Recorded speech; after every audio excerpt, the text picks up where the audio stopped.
Okay, I think we're going to go ahead and get started. I know we're waiting on one more. You just hop in once we get going. Once she hops in the room. So, welcome everybody. We are very excited that you're here to join us for a live tasting of our small batch Kentucky Straight Bourbon from Chicken Cock Whiskey. Part of this evening is going to be just some great roundtable discussion with some fine panelists that we have brought on here. We've got Conrad of Whiskey Bonded. We've got Chris Blattner of Urban Bourbonist.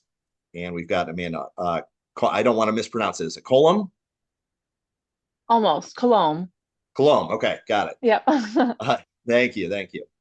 And we're waiting on one more panelist, but we're going to go ahead and dive in, guys, and start discussing our small batch bourbon. So I know that all of our lovely panelists here have received some of their small batch bottles.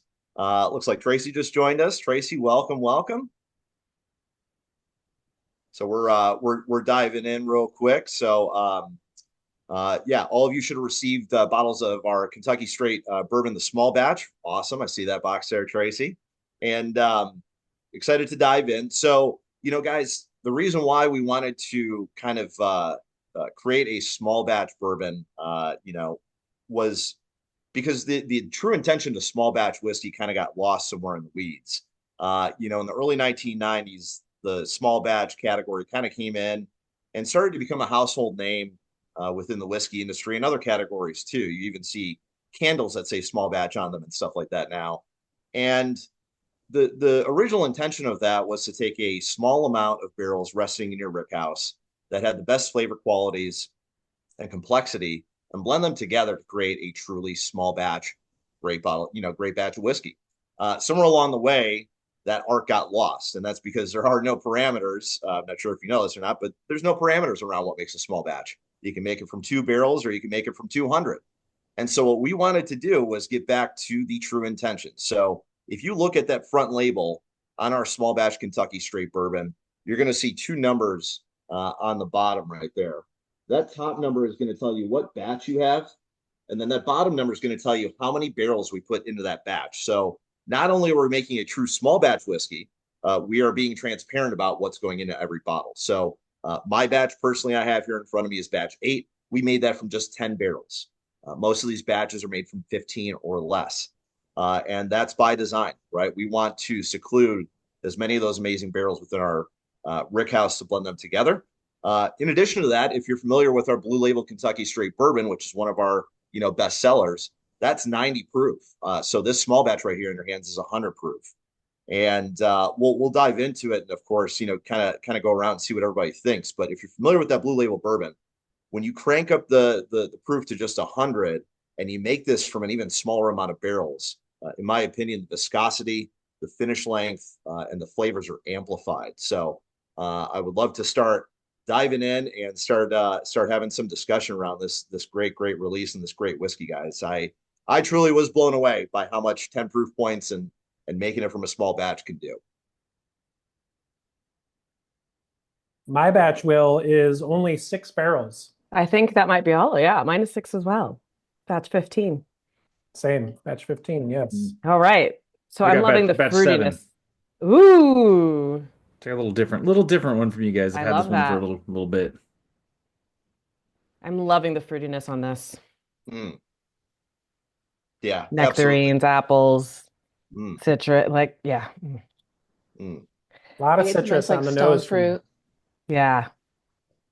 Yeah, that's one, that seems to be a common thread. Sometimes a little bit more citrus, sometimes a little bit more of that fresh citrus, sometimes more of an orange cream, but there's always a citrus component within our bourbon, which is super nice.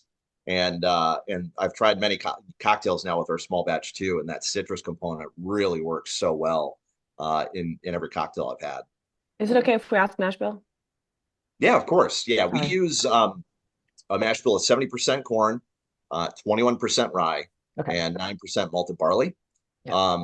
In addition to that, every bourbon and rye release that we make, all those logs that those barrels, that the whiskey rested in, all those barrels were hand selected by us. The logs were hand selected by us, I should say. Slow growing trees that come out of shady, rugged terrain. They have a lot of natural wood sugars built up in them, more so than a normal white oak tree would. And so for that reason, they amplify all the great flavors in every bottle that we make. Hey, Will, I have a question.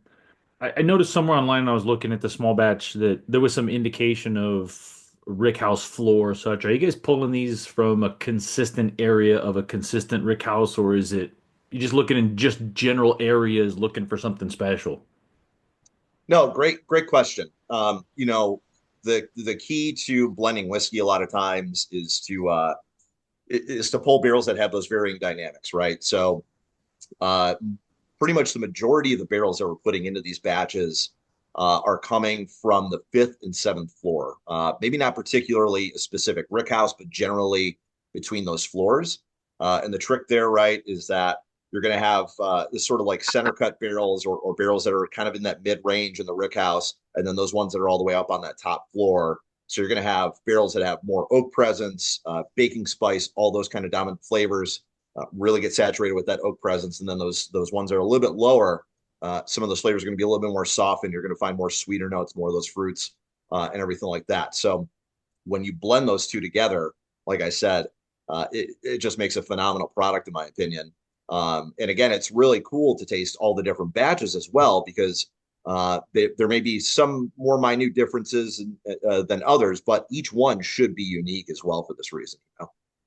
Yeah, I mean, I don't know about everybody else, but for me, my original experience with chicken cock was the standard bourbon and rye. And then when I got the small batch, it was such an increase in experience, so much better, primarily because of what you're talking about. Those you said orange notes, but for me it was like a vanilla orange cream, like this Yeah. really kind of sweet citrusy note that did a great job of balancing out some of the dry oakiness that I get on the regular bourbon. That kind of left me. That was the thing that left me wanting a little bit more. That this one delivers is it punches up some of those sweet notes, and the mouthfeel difference is just wild. I mean, this one's got a really fantastic mouthfeel to it, and I really appreciate. We as whiskey people always use the term balanced, but I think it is a good term for this because it does balance out the sweet notes and the citrus notes, and the kind of the oak is still there, but I noticed it was definitely brought down a little bit in favor of some of those sweeter notes. And I just keep getting this like orange vanilla cream that just is, I mean, it's wild. And the fact that the mash bill on this is what it is, it almost feels like it should have wheat in the mash bill because it does kind of have That fruit. that soft mouth feel Yeah. to it. I just, this is, dude, this changed my mind about chicken cock. This one bottle. Okay. Yeah, it really did. And it's reasonably priced. Oh, what's the price?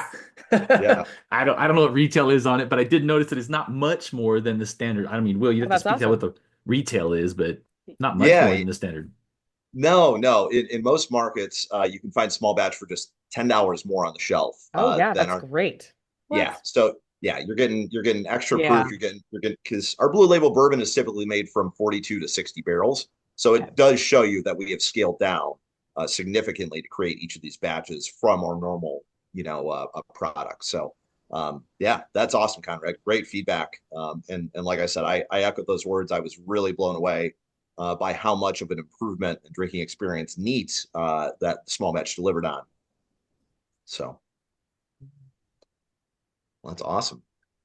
To kind of go off Mm, what Conrad said, I balanced really is a good word for it.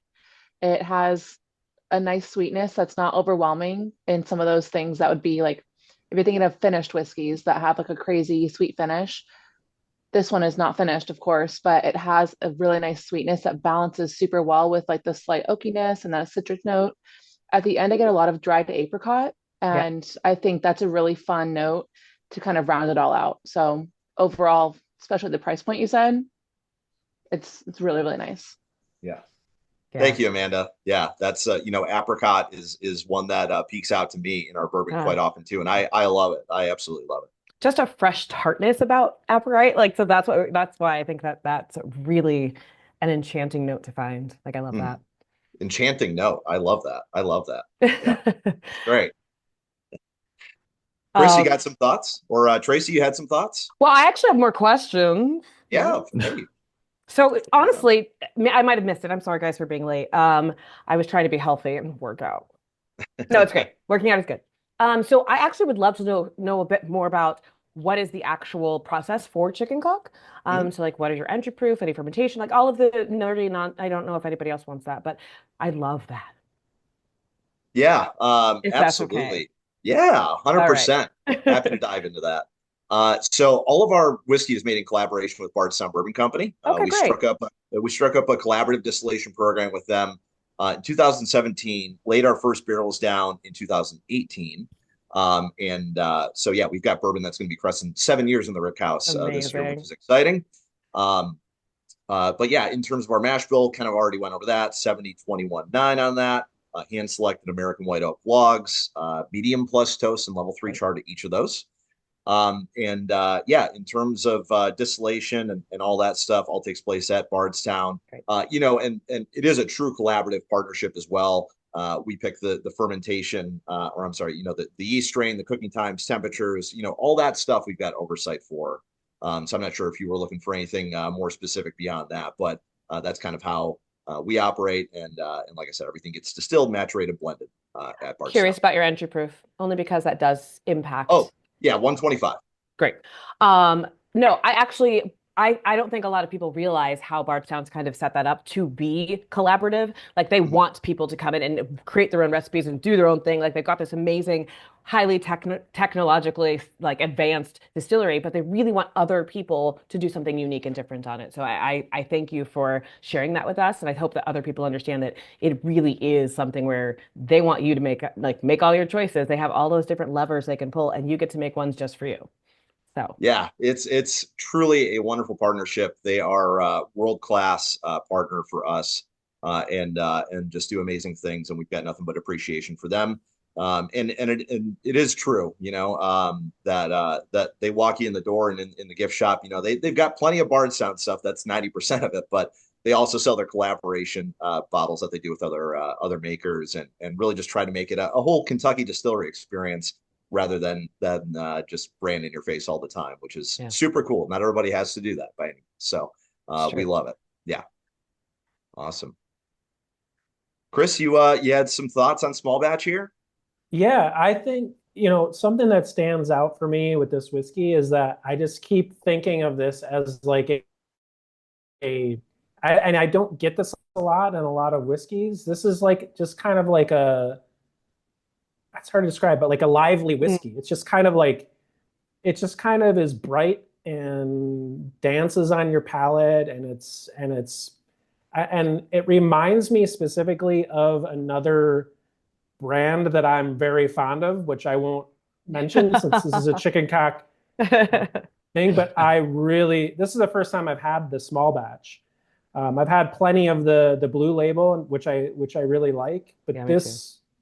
this bottle is really kind of blowing me away. It's super Hmm. fun, super lively. Like you keep finding different things every time you go back for a sip. So really loving this. Awesome. That's great to hear. I love that too. And I remember tasting the very first batch of our small batch, and I was like, whoa, strawberries, whoa, Yeah. creme brulee, like all this stuff. I'm like, and it's stuck on your palate, and it's that 21% rye content, I think, that really just kind of like you said, dances on your back palate, sticks around, kind of tingles for a little bit.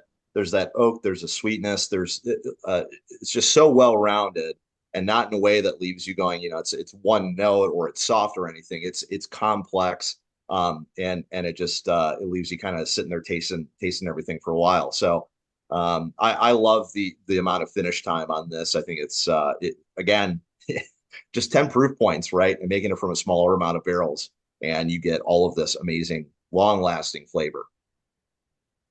Effervescent, I would say. Mm. Mm. There's like an effervescence to this whiskey. It's not like carbonated, but like, I don't know, there's just something about it that it just kind of like explodes across your palate.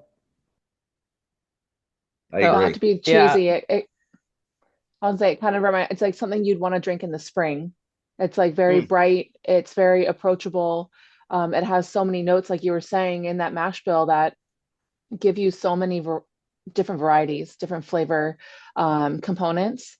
And I think someone who's trying to get into whiskey and trying to learn about their palate could really benefit from this one and learning from all the notes that it does provide. So Lovely. Lovely. Yeah, I would say this is springtime whiskey. Absolutely. Yeah. All day. Good Want to call, see the what fruit notes. happens with Yeah. water. I don't know if you guys have different batches than me, but I don't know if you guys get this, but anytime you're drinking whiskey, sometimes something in the flavors or in the smells will bring back something as a memory.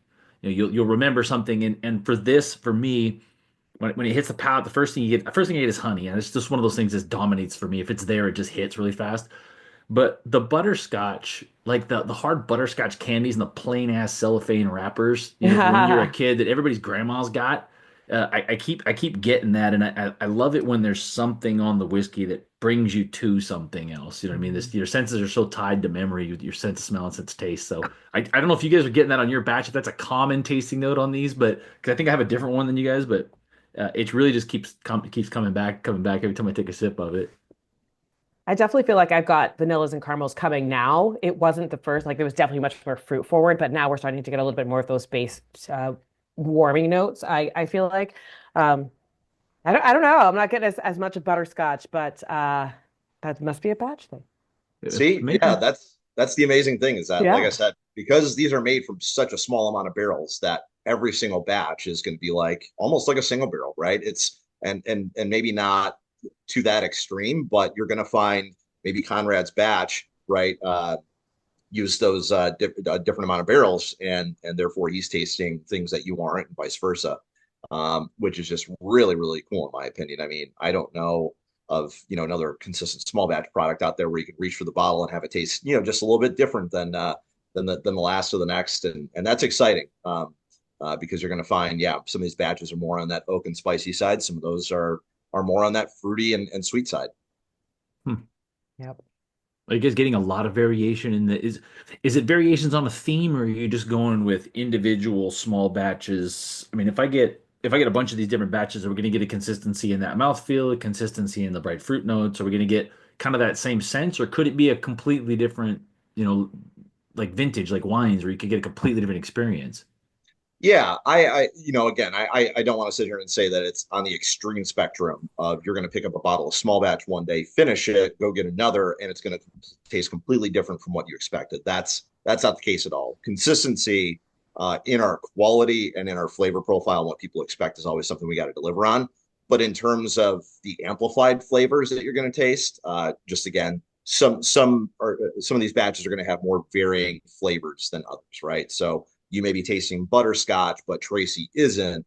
But you're tasting this and she's not. So it can vary, and that's really all I'm trying to say. Not that it would be a completely different drinking experience from one bottle to the next. Well, I don't know about all of you, but my favorite thing about talking about what a whiskey tastes like is that you're never wrong. Nobody's ever wrong. Exactly. You get what you get. And I might have ate a ham sandwich before I come did this. It's going to change Yep. it anyways. And I did notice that on that apricot note you guys are talking about, for some reason this time I'm visiting it, it's peachier. It's a Mm. little bit more succulent, a little bit richer. But it was definitely, I watched my old review of it to kind of see if it was different, and it was apricot, like you guys said. But now Ah, it's seeming different for some reason now. I Maybe love I that. worked too hard today. I don't know. Maybe you let it sit out a little bit longer. Maybe it's oxidized just a little Yeah. bit more. Like there's so No, many things, yeah, right? I've got a little bit out of it. I've Just a actually drank little, this a yeah. couple of times, so maybe we'll breathe Who a little bit. knows? Who knows? Yeah. We did get a question in the chat from Ooh, someone there's a named chat. Devin. Yeah, we got a chat going. Our digital marketing manager is keeping track of some inquiries that are coming in. Thank you, Tally. And yeah, Devin asked, sipping along with batch five, do I have a favorite batch? We're in the at least the teens now with the amount of batches that we've made. I haven't gotten to try them all, unfortunately, because there just are so many. I would love to sit down and do that over the course of hopefully a week and not a day. But yeah, I would love to try all the different varying ones. My favorite batch so far, out of the few that I've tried, has been batch one. That Okay. one just maybe it was just the experience of going, wow, this is a brand new product that I'm here for, that we just launched. It's 100 proof, made from a small amount of barrels, all that stuff. And just getting to sip that bourbon for the first time, that end product was really exciting. But the flavors were just, I remember, so phenomenal. and I was just blown away by how much it improved over the 90 proof. So I love our 90 proof bourbon, but again, this just adds more viscosity, as you guys know, longer finish time, and all the things we discussed. So good question. Thanks, Devin. Hey, Will, I don't know if you, so I know Devin. By saying batch one is your favorite, you've just set that man off on a mission to try and find the batch one. I mean, honestly, I kind of felt the same way. I was like, ooh, batch one, okay, really? Yeah, I'm probably not as hardcore as Devin, though. Yeah, he'll find it too. I don't know how he does it. He'll find it somewhere. Awesome. What's your favorite cocktail with this? Just curious. That's honestly what came to mind as we thought about that. Yeah, great question. I'm a sucker for using our bourbon and doing a little twist on an old fashioned. I know that that's a pretty boring answer, but I love to use brown sugar simple syrup. And it just works deliciously with our bourbon. And a brown sugar simple syrup old fashioned is above and beyond what a normal old fashioned is to me too, by the way. But no, we have a ton of great cocktails as well at our new tasting room, circa 1856 in Bardstown, which I want to make sure all you guys are aware of that. If you're going down to the Bourbon Trail, that we've got our brand new tasting room down there that we opened up last year. Awesome. So please stop by. But yeah, the cocktails down there that use small batch as well. We just got back from the Bourbon Classic over the weekend. We participated in that in Louisville. It was a phenomenal time. We had our lead spirit specialist from circa 1856 make the pairing cocktail for our brand, and she knocked it out of the park. It was called the Foul Play, and it was our small batch bourbon. Really? Oh yeah, oh yeah. I love that name. That's great. Yeah, we were going to call it bird of another feather, or I think we were initially going to do quail for the pairing dish, so it was going to be like this the rooster killed the quail kind of deal. But yeah, so we ended up calling it the Foul Play. It had our small batch bourbon, amaretto, pear brandy, lemon juice, and rosemary ginger simple syrup, and it was out of this world. So you can do anything you want with our small batch. That 100 proof is going to cut through anything. The flavor is going to work nicely in any cocktail, whether it's acidic or sweet or savory. It'll all work. So I mean, I'm immediately wanting to do like a bourbon smash but with peaches. Oh yeah. Oh yeah. Ooh, yeah, that'd be good. Yum, right? Yeah. That's the springtime cocktail right there. It is. We're set. Yeah. Let's see here. We got another question. I know this is about small batch, but can you chat about the limited editions and special finishes you do, from Jennifer? So absolutely. Yeah, we typically come out with anywhere between 1 to 2 limited time offerings under the Chicken Cock brand every year. The last few years running, we've done tin can releases, and that's because Chicken Cock used to be a whiskey that came in a tin can during Prohibition. We've done the first one that we did was Cotton Club 20-year Canadian Rye, and that was to pay homage to our Cotton Club and Prohibition history. Again, back when Chicken Cock was made in that tin can and made as a pure Canadian rye.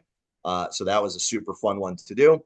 We've done Chanticleer, which is a cognac finished bourbon.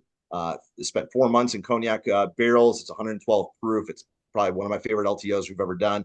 That took home double gold at San Francisco Spirits Competition too. Woo-hoo. Oh, right there, Conrad. That's an incredible bottle of whiskey, by the way, Will. Yeah. I have that one too. It's amazing. Yeah. Thanks, Chris. So it's an incredible bottle right there. Then you had let's see, Red Stave, which was a Petite Syrah barrel finished bourbon that we did. Then we did last year Mizunara, which is of course our bourbon finished in Japanese Mizunara oak casks, and that one is phenomenal as well. All of them are great in their own rights. But if you wanted to know any more information on any of those specific releases, happy to chat about those. Did any of you have batch 13? I forget what batches you guys have over there, but any of you guys got batch 13? 15. 15, okay. Okay. 15 as well. Mm-hmm. All right. Tony, it sounds like you might have Sorry, batch. we can't help you. Oddly specific question too. Well, he's probably 13. Sitting with it, Yeah, probably. Hey, I want to know what somebody else thinks about the flavors. We can pretend. Tony knows something we don't. He's like, you guys have this batch 13. If you don't, you're missing out. Right? Yeah. That could be it. That's how many barrels in batch 13, Tony? Yeah, let's hear it, Tony. I don't know off the top of my head. No, right, but he should have it. It's right to be on the bottle. That's what I I'm would If hope. if he saying. has the bottle, you're assuming he has the bottle. Maybe just I, asking a weird rogue it's true. question. That There you is go. my assumption. That is my Nope. assumption. He does Does have it. he? He says 8. See? See? Cody, I knew you were amazing. That's smaller than mine. Mine's 11. I got the big batch. Well, we have the smallest. We're 6. Oh, Oh, I'm getting a reference here from one of the guys that has a batch one, by the way, Will. He oh, says really? it's also 6 barrels. Hmm. There you go. Uh-oh. The fun fact from the patrons. Our Thank Patreon you. are they'll dig into some stuff and find facts that'll just they're nuts. I love Yeah. that. Absolutely nuts. My research team. Yeah, Fantastic. Conrad's got his own research team on the fly. I'm jealous. It's amazing. I gotta say what back to the for Daniel back to the bourbon. It's interesting because the mash bill on this doesn't give me a whole lot of the leather and oaks and those things until right at the end. I don't know if you guys are getting that, like right at the end as it starts to dissipate off the palate. Then you get that kind of the barrel char notes and Exactly. kind of a charred toffee, almost like a brulee toffee with a little char to it, and the leather notes and the oak kind of come right at the end there, but just a hint, just enough to make you go, come back. It's like I want to start drink a little bit more, but it It's didn't get funny. it really through the experience. I wish you could follow my notes. I wish you could, because each of you keeps popping something that I'm like, ooh, I did white pepper like for that dancey thing. And then yeah, it's great. I also got that char at the end. That's where I thought the oak was present. And it's pulling a charred vanilla, like so that vanilla that you get, that it's very present, the vanillins from the oak cask with that Mhm. gentle charred toast on it. I thought that was Mhm. really nice. Thank So you. Tracy, Yeah. you said white pepper. It was interesting Yes. because I made the same note of white pepper over black pepper, but what is it for you that differentiates? If I don't know if you can put it in words. Sometimes it's hard to vocalize it, but why is it a white pepper and not a black pepper? So I work with white pepper actually a lot. I do spices from barrel and burlap and barrel, and they have a fantastic fermented white pepper, and it literally just is this. It is effervescent, like it dances on your palate. Everything about it is light and sharp, and you know what I mean. Like it's unfortunately it's descriptors that aren't really, but it's a very forward facing. It is very short lived. Whereas with black pepper, it feels heavier on your palate. There's almost it's black pepper goes into even like a not licorice, but that deeper base notes, and it just sits heavier on Mm. your palate. So when I think black pepper, I think it's more it's a little bit of dance, but it's not about the dancing. It's more just about the way that things I don't know, kind of lay together. I don't know. This is That makes hard. sense. That makes sense. Yeah, It's brighter, it's lighter. Dark pepper much. always seems heavier and Yeah, almost can have a bitterness to it sometimes. exactly. Yes, and it goes It's in interesting. typically what I think more, typically more with when I'm finding other baking spices. Like Hmm. it would tend to go with some of those darker, deeper spices, which I think it's also because that black pepper note is probably in that further maturation, right? It's going to be notes that are maybe occurring because of that char. So versus maybe the white pepper is Hmm. coming from a toast or coming from some of a little bit of the freshness that maybe you're getting further in the who knows? Again, understand like we don't actually know exactly where all these particular flavors come from. Otherwise, we would just create them in a lab, right? But I feel like when I find black pepper, it tends to be associated with those richer, warmer spices, and then when it's white pepper, it tends to be with things that are a little bit lighter and brighter, more vegetal, Hmm. more fruity. Hmm. Sounds good to Thank you. me. That makes a lot of sense. Pretty Yeah, good I'm in. explanation. Yeah, that's great. Yeah.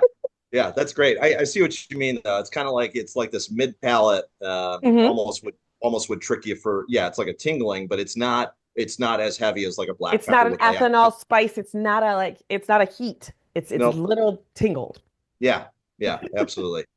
I think so much again, I really lean into this, but again, that the hand selected logs that we pick for our barrels and do all that stuff, again, pulling these logs out, they've got 12 to 14 annual growth rings per inch if you were to look at the side view of that log. And the amount of additional flavor and complexity that adds. And then again, doing a toasting before we do a char, again, that's something that most people skip too, just because it costs more money. But doing that is gonna help to draw out a lot of those great flavors you guys are tasting, and provide something like a white pepper that dances on your mid palate, right? Yeah. And that's really really interesting.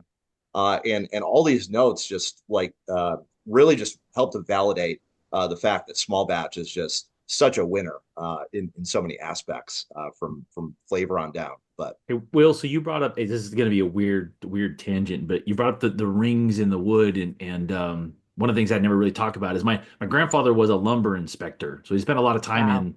in sawmills in Montana and in Idaho growing up. And I don't know what the significance towards making whiskey in the barrels that you pick, but I do know that when the rings are close together on a tree, that means that there was less moisture and slower growth to the tree. You end up with a denser tree. When the rings get spaced out, it's a lot of water, a lot of growth. It's grown really, really fast through each season because each ring in the tree it represents a season. So if you've got a lot of rings in a very short space, that means that tree was growing very slowly. It was probably a dry climate. The wood is very dense. So it's interesting that you said that. I've never heard anybody in all the whiskey conversations talk about the number of rings per inch in the wood. That's interesting that you brought that up. yeah, I don't know where that yeah. comes from. Are you a tree man? Are you a wood man, Will? Or is it, I mean, was that a conversation that was had with the master distillers or with the cooperage or something? I've been a tree advocate and collector for a long time. No, I mean whiskey. Wait. No. I yeah. Love No, Douglas it's fir. Douglas fir. I'm a Douglas fir yeah, man. big fur fan. But yeah, so You um love mash tun? What? Like fermenters?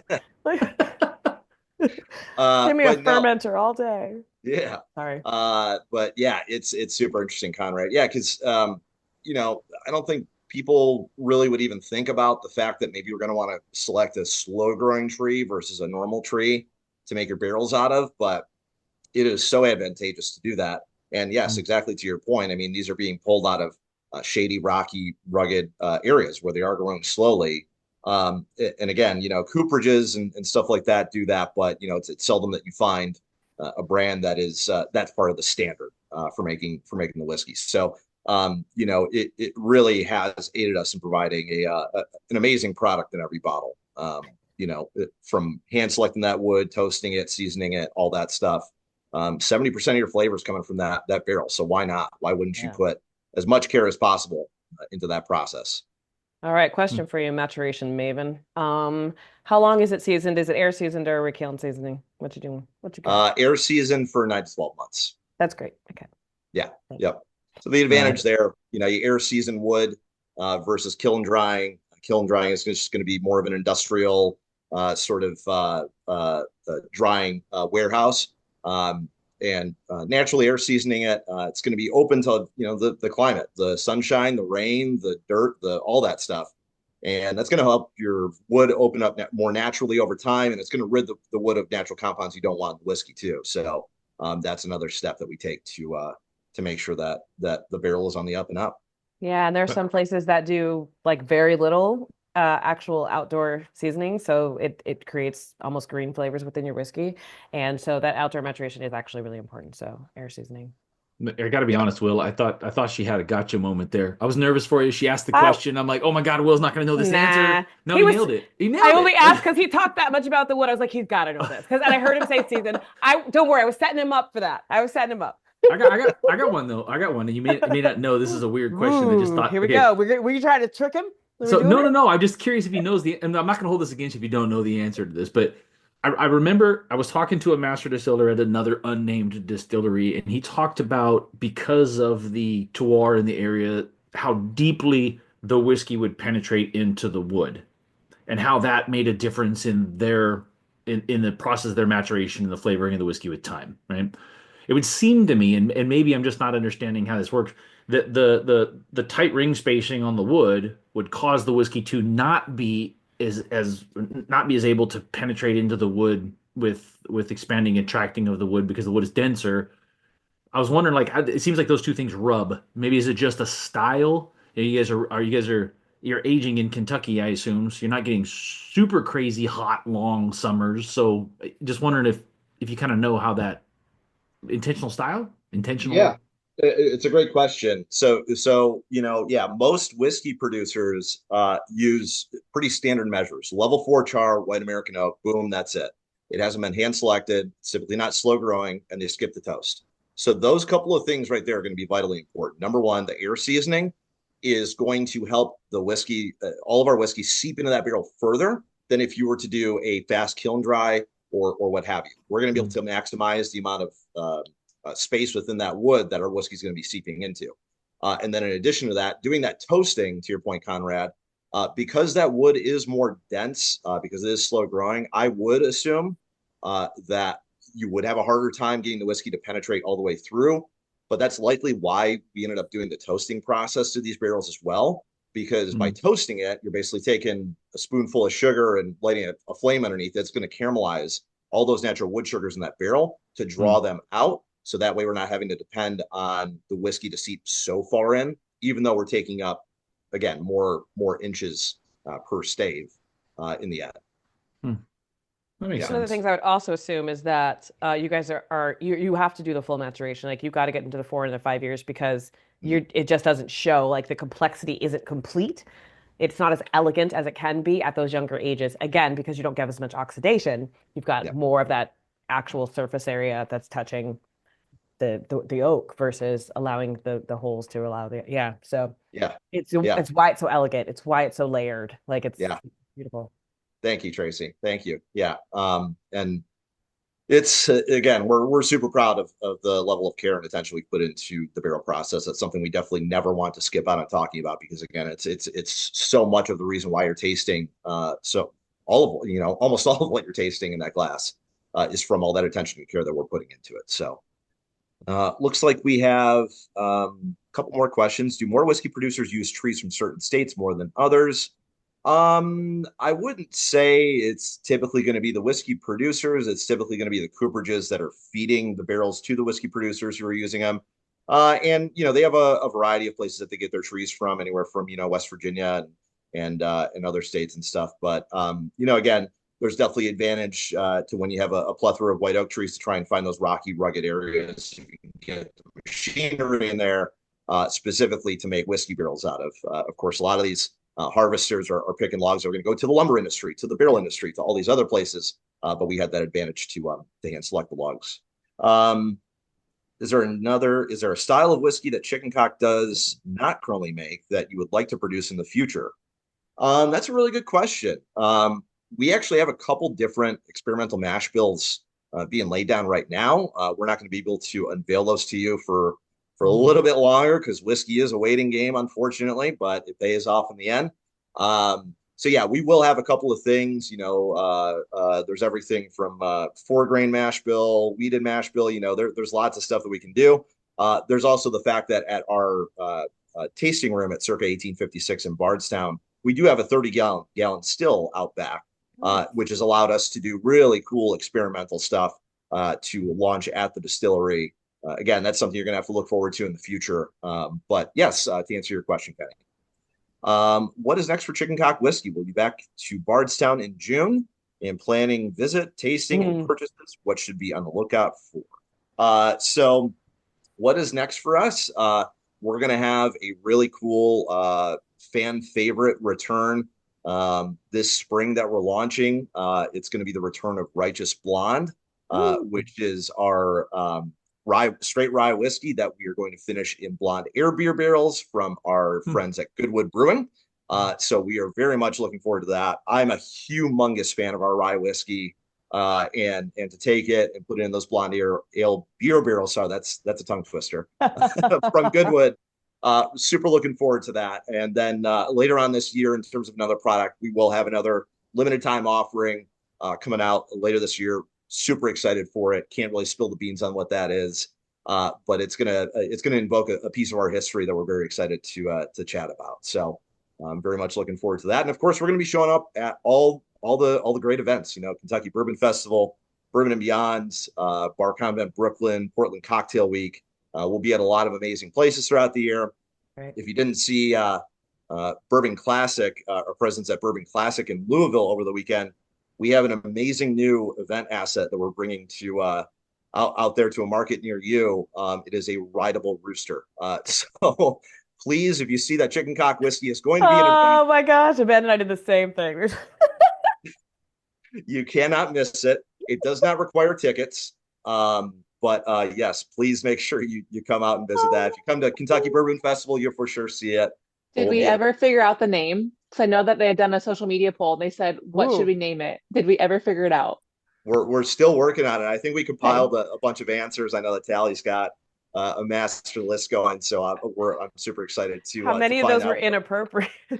I would say I have an inappropriate Probably, one like right off the cuff. So yeah, probably about 98 to 99%, I would assume, but we'll Yeah, see. I would definitely offered up an inappropriate one. Yeah. I Yeah. have one if you need it. So Thanks. Oh, I love it. Oh. Um, got some other questions here. What's the difference between the Chicken Cock Reserve picks and the other regular bourbon single barrels? Hmm. So we've come out, we've had a few different iterations of our single barrel program in the last couple of years. Uh, the initial one, there was a black label bottle. It was private cask, and it was 7 to 8 year old Kentucky straight bourbon that was bottled at barrel proof. Um, and then we transferred into our own private cask program. That bourbon is all 4 years old. It's our own make. It's bottled at barrel proof. And then we also came out with a reserve cask program, which comes in our more medicinal style bottle with the cap on top. Those reserve cask picks were typically 6 years old. Now we will have the return of those coming again with some partners of ours this year. And then we also had a reserve cask double oak program that we did with some marketing partners. We did a release with Sealbox. We did a release for New Orleans Bourbon Fest. So we've had a few. I hope that clears that up. I have batch 2 from the distillery tasting room release, and it is amazing. Is that a different mash bill, or how different is it from the stuff made at Bardstown? So batch 2 of small batch is going to be the same as every other batch out there. It's going to be our own make bourbon, pulled from those varying floors of the rick house, bottled at 100 proof. Um, the age may slightly be different. Some of the bottles out there, but really these should be pretty consistent. The major thing that's going to change there, Devin, is just going to be the amount of barrels that we put in each batch. And how did Chicken Cock get its name? Yeah. That is the number one question that we get, rightfully so. The brand was started by a farmer named James A. Miller in the year 1856. So if you ever think about the term cocktail, right, that's probably something you say maybe on a daily basis, but probably on a weekly basis, right? You say it often. And you ever stop to think about like how that term got its name? 1806 was the first public mention of the term cocktail, and it was meant to describe a bartender using rooster feathers to stir their drink. And 50 years later, James A. Miller opens up the Chicken Cock Distillery. He was a farmer. He still maintained farm animals, but also sold and made whiskey. And so he named his whiskey brand after one of his most prized possessions, which were his roosters. The problem is that the term rooster didn't really exist until the later half of the 19th century. So the proper term for a male chicken would have been a chicken cock back then. You had a lot of other comparable brands starting up by farmers, many of them named after animals, including the Peacock Distillery, Old Crow, Kentucky Owl, so many others. And it was just a theme back then. Now our name is iconic, show-stopping. You cannot look at a bottle and not have curiosity. But back then, it was probably even just a little bit more standard for a whiskey name in 1856. So, yeah. I love it. Awesome. It is one of those things that I have to kind of warn people about, because everyone's just like, oh, is it just a joke? I'm like, no, actually, it's really good quality whiskey. Mm-hmm. It really is. Like, so Thank you. explaining to people that it's a historical name helps a lot. Yeah, absolutely. Yeah, getting the history out there. It's something that we are super proud to have behind this brand, and it gives us so much leverage to go, look, this is a real deal whiskey brand. This isn't some made up story for a back label. This is a true heritage whiskey brand, and let's tell you about how they came up with the oddball name. So yeah, It's a standout name for sure. And plus, you got to love all of the innuendo jokes. I got to tell you, between your brand and George Dickel, I've gotten throttled on TikTok a few times. I get a little carried away with it. It is freaking cool though. I mean, all the way down to the chicken wire design that's in Yeah. I don't know if people that are not used to Yeah. farm would know that, but it's very freaking cool, man. And the multicolored chickens that come on things like the Chanticleer are just beautiful too. I mean, your guys' artist does not get enough shout out. Yeah, let's talk about That's an them. amazing person.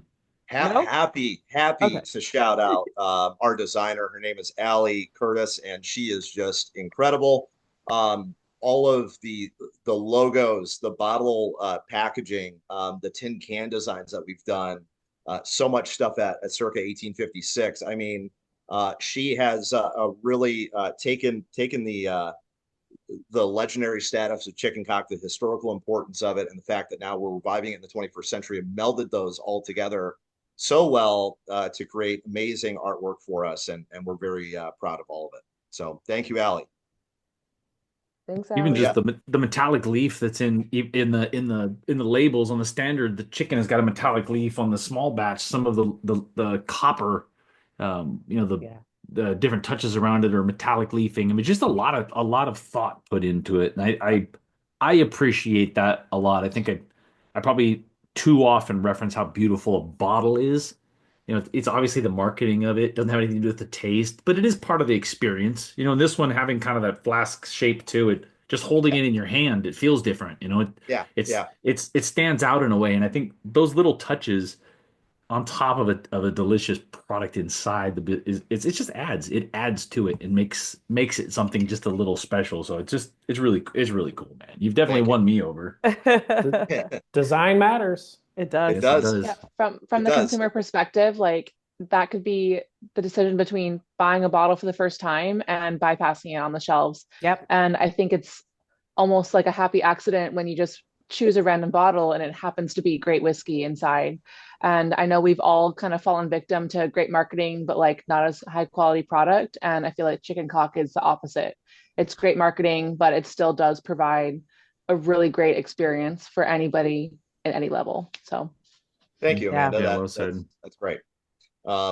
Yeah, and listen, we have almost 170 years of history on this brand, and when it comes to the packaging and paying tribute to the brand and all that stuff, look, I mean, I'm hoping that people are going to be rummaging and going to auctions and all that stuff to buy old chicken cock bottles that we're making right now, because I know I bought one from 100 years ago, and we Love have that. to pay homage Wow. to how they made it back then. I mean, Okay. So this now, is yeah.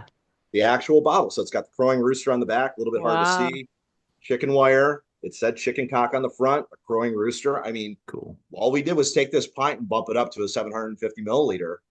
Same thing on our medicinal style offerings, our double oak, some of our other ones in the past that come in that 1920s looking bottle with the cap on top. That's what it looked like when it was being made as a medicinal bourbon here in the United States. There were seven, I think, distilleries that got permits during Prohibition to make whiskey medicinally. American Medicinal Spirits Company was one of them, and they made chicken cock as typically a 10 to 16-year-old bottle and bond bourbon. That's exactly what the bottle looked like, because you would, if you were smart in the 1920s, you have a cough every day of the week. You go in, get your prescription for some whiskey, you hand in that prescription to the general store guy, gives you your bottle of chicken cock, and you measure your medicine with that cap on top. That measures out to about an ounce and a quarter. So just all those fascinating pieces just about the packaging. But I agree with you, not to tout the brand, too hard, but I do think that we hit on so many marks. Of course, we've got that iconic name, but again, we got to pay tribute to James A. Miller, who made that name 170 years ago almost. We have amazing packaging, but again, we got to pay tribute to what chicken cock looked like 100 years ago. And we've got amazing whiskey and an amazing marketing team and amazing stuff going on, which we can thank ourselves for. We're all part of being sort of the caretakers of this brand. We each play our important role in moving it forward. And I can tell you 1,000 reasons why chicken cock whiskey should not be alive and shouldn't have, survived as long as it did, but it did. It's a persistent brand. And I'm so happy to be part of it, proud to be part of it for so many reasons. So, That's awesome. yeah. Well, awesome, guys. Do any of y'all have any more thoughts or questions before we wrap up here? This has been a really fantastic evening. We've shared a lot of notes and laughs and everything. So, Thanks for I having have us, a Will. question. Hmm? Just, well, from your perspective, what are your like future goals for this particular small batch for chicken cock in the next year? mhm. Good question. I think we're going to keep, trucking along, coming out with individual batches as normal, so that we can scale this and make sure that everybody in our distribution markets has an opportunity to get their hands on small batch. We've done things already kind of custom with small batch. We worked with Field Ethos magazine on creating a custom small batch just for them, so they got to work with us to hand select just 3 barrels and make that into a custom small batch. So we're doing some marketing partnership there, partnership style stuff there. maybe, you know, in the future, we can look into doing some special finishes using a small batch or a special double oak process, or who knows. We don't have any concrete plans at this moment, but we want to continue cranking out this phenomenal whiskey that is really just taking it to the next level for us. Again, just being that little notch above our blue label bourbon makes it very approachable to a lot of people who are familiar or even not familiar with our brand. And I think it's just a big winner. So good question, Amanda. I hope, you know, I would love to continue to innovate on our small batch program. Absolutely. Awesome. Yeah. Can I give a bad joke? Because that's what I do. Please do. Why did the chicken go to the gym? Why? To work on its pecs. I love it. Okay. Okay. All right. On that note, it's a great way to end it. Thanks, That's guys. great. That was it. Sorry, I had to have Well a done, chicken joke Tracy. for you. Thanks, guys. Well That done. was Thank really, you. really Yeah. fun. It was so nice to be on with all of you. Thank you so much for inviting me, Will. It was truly a pleasure. And this is a really delicious dram. I'm so excited to be able to share this with everyone. Thank you for the small batch. It's yummy. Awesome. Yes, thank you very much. Yeah, of course, Chris. Yeah. Thanks, Will. Thank you. Thank you Yeah, so much. You bet. Thank you to everybody who joined us here today, including our wonderful panelists, Conrad, Chris, Tracy, and Amanda. Can't thank you guys enough. This was super, super fun. You guys are so fun to hang out with. And thank you to everybody who attended here on the live Zoom. I hope you had fun. You know, we answered a lot of questions. Hopefully you learned something today, whether it be about the brand, whether it be about small batch or an LTO or what have you. But you can always find out more on chickencockwhiskey.com. You can follow us on social at Chicken Cock Whiskey on Instagram and Facebook. And then, of course, please stop down at our brand new tasting room, circa 1856 in Bardstown, Kentucky. If you're in downtown Bardstown, you cannot miss us. We're in a historical yellow home. It says Chicken Cock out in front, and it's in the town square. So if you miss it, it's on you. Go to the eye doctor. But no, we're officially part of the Kentucky Bourbon Trail too, guys. So, you know, it's going to be an amazing year for us. We got a lot of fun stuff planned. Super excited for it all. Excited to go along the journey with you guys and see how this brand and all of our whiskey is evolving. So thank you to everybody. And this has been a fun time. So cheers all. Appreciate it. Thanks, Will. Thank you. Cheers.